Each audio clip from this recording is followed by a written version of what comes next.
E aí pessoal, aqui é Gabriel Lisboa, hoje começando aqui no canal uma nova série de vídeos onde eu vou compartilhar do zero todo o processo de criação de um novo SaaS B2B que eu estou desenvolvendo. Para quem não me conhece, eu atuo na área de tecnologia desde 2010 e especificamente desenvolvendo produtos desde 2015. Eu já empreendi, já passei por várias startups de diversos segmentos e atualmente eu estou desenvolvendo um produto chamado Nualu, que é um apoio emocional para pessoas que têm TDAH dentro do WhatsApp. Caso você tenha interesse, você pode acessar aí nualu.com.br e dar uma olhada nesse produto. Por que eu decidi criar um SaaS B2B agora? Desde o começo de 2025 eu tenho testado algumas teses de produtos de saúde e bem-estar focados no B2C. É um tema que eu gosto muito, mas é difícil você tangibilizar a proposta de valor muitas vezes e fazer o público geral pagar pelo seu produto. Então eu acredito que desenvolver um produto SaaS B2B vai me facilitar o processo de tangibilizar uma dor para uma empresa e conseguir cobrar em cima dessa proposta de valor. Eu estava nas últimas semanas conversando com o Cloud AI sobre algumas ideias de produto B2B e se você quer empreender, um ponto de partida de brainstorm de ideias. Eu pedi para o Cloud procurar ideias de mercado dentro de alguns segmentos que eu tenho conhecimento, baseado em reviews em plataformas como o G2 e o Capterra. Então, o que o Cloud fez foi entrar em algumas plataformas, procurar produtos já bem posicionados no mercado dentro desses segmentos e encontrar dores conectadas com as reviews que os usuários estavam fazendo nessas plataformas. Surgiu algumas ideias, algumas coisas que eu gostei, outras que eu não queria atuar no mercado, e aí evoluindo essa conversa, eu esbarrei numa dor que eu já vivenciei e que eu vejo várias startups vivenciando ainda hoje. Todo o negócio acontece dentro do WhatsApp. É comum as pessoas utilizar essa ferramenta, inclusive muitas vezes o seu próprio número pessoal, para fazer atendimento ao cliente. O grande problema é que esse atendimento fica desestruturado e muitas tomadas de decisão, muitas solicitações acabam se perdendo nas conversas. O WhatsApp acaba virando o CRM de todo mundo, mesmo sem querer. Por que CRM? Porque é uma ferramenta de atendimento, de relacionamento com o consumidor. E, obviamente, isso acontece porque tanto o cliente como as empresas estão utilizando o WhatsApp diariamente. Então, destacando algumas dores desse cenário, nós temos decisões, tarefas, acordos que somem no meio de uma tripa de conversa. Nós temos contexto que não passa de uma pessoa para outra. Imagina que o Gabriel saiu hoje da empresa, amanhã a Mariazinha vai assumir a posição dele, ela precisa reler uma conversa, às vezes de meses, de relacionamento com o cliente dentro do WhatsApp, e todo o contexto de relacionamento, de acordos anteriores, se perdem nesse processo. Qual que é o contexto de mercado?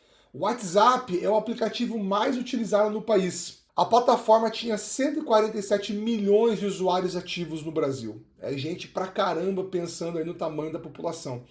93% dos brasileiros que possuem um smartphone utilizam o WhatsApp diariamente, de acordo com a Datafolha 2024, o que é uma taxa de retenção absurda.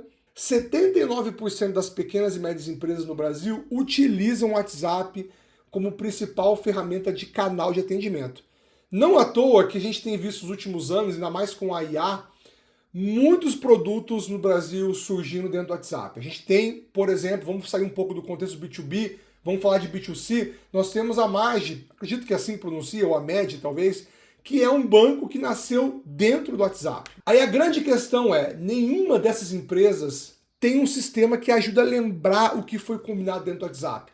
É claro que a gente poderia falar, puxa, Gabriel, mas as pessoas utilizam o CRM, utilizam uma plataforma de gestão de projeto, como o Trello, o Gira, e elas podem centralizar essa informação, os combinados ali. Com certeza podem, mas aí aqui vem um site sobre processo e ferramenta. A questão não é a ferramenta, não é o problema você utilizar o WhatsApp. O problema é que você tem que acabar utilizando várias ferramentas, ter a troca de contexto, né, a passagem de contexto do WhatsApp para uma outra ferramenta, e a gente sabe, para quem usa CRM ou está próximo de uma equipe que utiliza CRM, que uma grande dor sempre é a documentação da informação. Muitas vezes as pessoas esquecem de centralizar e documentar dentro dessas ferramentas que foram feitas para isso. Então a proposta do Gravo é a gente não pedir para a pessoa ter que mudar de ferramenta. A pessoa pode continuar usando a ferramenta no dia a dia e o Gravo vai utilizar as informações do WhatsApp como input e vai organizar de uma forma visível e numa timeline para que qualquer pessoa possa consultar depois esse histórico de uma maneira mais fácil. Fazendo uma análise de mercado, hoje não existe uma concorrência direta, um produto que faz exatamente isso, pelo menos eu não encontrei até hoje, no dia 30 de abril de 2026, um produto que faça exatamente isso. Nós temos produtos similares ou talvez alternativos, né? Então, por exemplo, CRMs como HubSpot, você tem ferramentas como Periscope que atua, um exemplo aqui fora do Brasil, mas também tem umas ferramentas no Brasil que fazem isso, que é um centralizador de inbox. Então imagine que é uma ferramenta, para quem não viu, que centraliza as conversas através de uma conexão com o WhatsApp e obviamente a equipe opera ali dentro dessa ferramenta. Mas o grande problema normalmente são ferramentas caras e normalmente são ferramentas complexas que você precisa ter toda uma integração, não são ferramentas que fazem exclusivamente isso, como por exemplo se tem o HubSpot, e normalmente são ferramentas que cobram em dólar por usuário, né? Que é o caso do Periscope que a gente tem aqui, que eles cobram 20 dólares por seat, né, por usuário mensal, o que na hora da conversão e para uma equipe, né, de pequeno e médio porte, acaba ficando muito oneroso para a operação.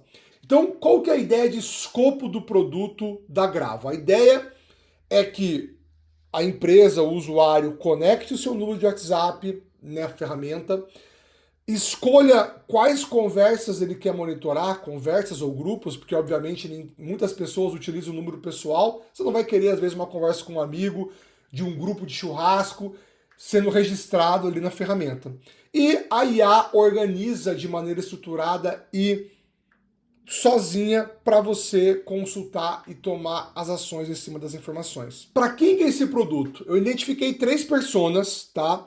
Observando dores que eu já senti, observando dores de pessoas que eu já presenciei de perto, que possuem uma dor idêntica, que é a dor do histórico perdido, a dor das conversas que ficam aí espalhadas, né? E aí imagina uma equipe que atende vários clientes, que tem vários grupos, e aí você tem essa dor de ter que compilar as informações, né, de cada cliente num grupo, numa conversa, vira uma loucura.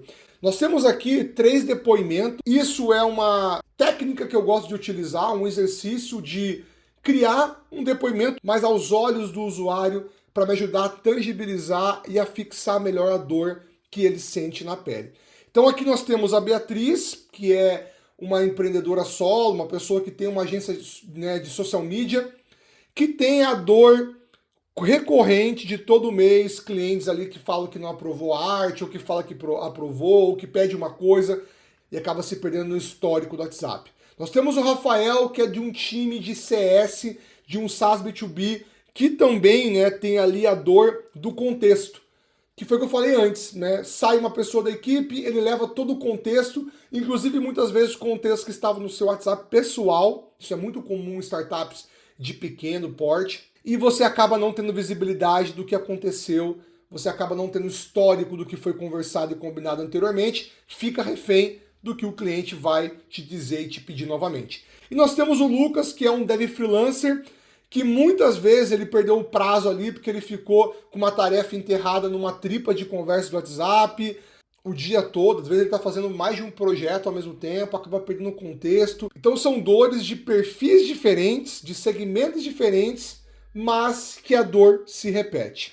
E aí, por último, nós temos aqui o escopo do MVP. Para quem é de tecnologia já conhece, já está careca de saber o que é MVP, talvez você não saiba, MVP vem de mínimo produto viável, que é o quê? Uma versão mínima que valida a sua hipótese central. Aqui tem uma coisa muito importante que é o seguinte, versão mínima não quer dizer uma versão mal feita, ou porca, uma versão feia, com uma péssima usabilidade, porque isso vai impactar diretamente no quê? Na validação da sua hipótese. Não adianta você ter um produto que faz uma coisa, mas ainda por cima faz mal e prejudica a tua validação. Então a ideia é, eu tenho um produto enxuto, com poucas funcionalidades, que valida o essencial da minha hipótese, mas que faz isso muito bem. Principalmente hoje em dia que nós temos IA, muita tecnologia que facilita o processo de desenvolvimento, não temos mais desculpa para fazer coisa de qualquer jeito, ok? Nós temos aqui o escopo, eu não vou ler para você, para não ficar chato, até porque eu já comentei acima de maneira geral o que vai fazer, mas você pode pausar e ver o que está incluso e o que não está incluso no MVP. Mas o grande ponto que eu queria destacar é esse último tópico, que é o lançamento beta através de convites para as pessoas que vão testar a plataforma no começo. A minha ideia não é lançar a plataforma de maneira aberta no mercado, até porque isso aqui é um processo de ideação, de novo, baseado em dores que eu já vivi e que já acompanhei nos últimos anos no mercado, mas eu ainda preciso fazer um processo, a tarefa de casa de fazer o processo de discovery. Eu quero conversar com pessoas que se encaixam nessas personas e ouvir da boca dela essas dores, ou dores diferentes, que talvez eu nem mapeei, e entender principalmente se essa pessoa está disposta a pagar para resolver esse problema. Hoje fazer um processo de outbound, ou fazer uma prospecção fria com alguém que eu não conheço para fazer uma venda, é muito intrusivo e as pessoas já estão de saco cheio disso, ainda mais hoje na era da IA que escala e automatiza esse processo. Então a minha ideia, o que é? Eu vou entrar em contato com pessoas que eu conheço e pessoas que eu não conheço através do LinkedIn, pedindo para fazer uma entrevista e pedindo para essa pessoa colaborar com a sua expertise. Então aqui é um ponto legal, porque a gente se conecta de uma outra forma, né? A pessoa está nos ajudando através do seu conhecimento, da sua expertise no mercado, com o processo de desenvolvimento desse novo produto. Então, as pessoas são muito mais abertas a ajudar do que talvez ouvir um pitch de venda de uma maneira invasiva.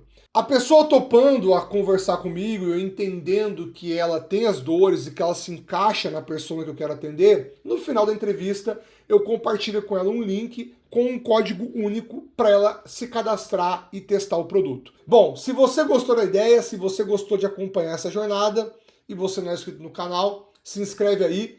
Eu vou tentar postar vídeos pelo menos uma vez por semana, quem sabe até mais, onde eu vou compartilhar etapa por etapa o processo de construção e lançamento desse produto. Vamos continuar essa conversa nos comentários. Se você tem uma dúvida, sugestão, deixa aí abaixo, que a minha ideia é responder todo mundo. Agradeço você que ficou até o final e está me apoiando vendo esse vídeo.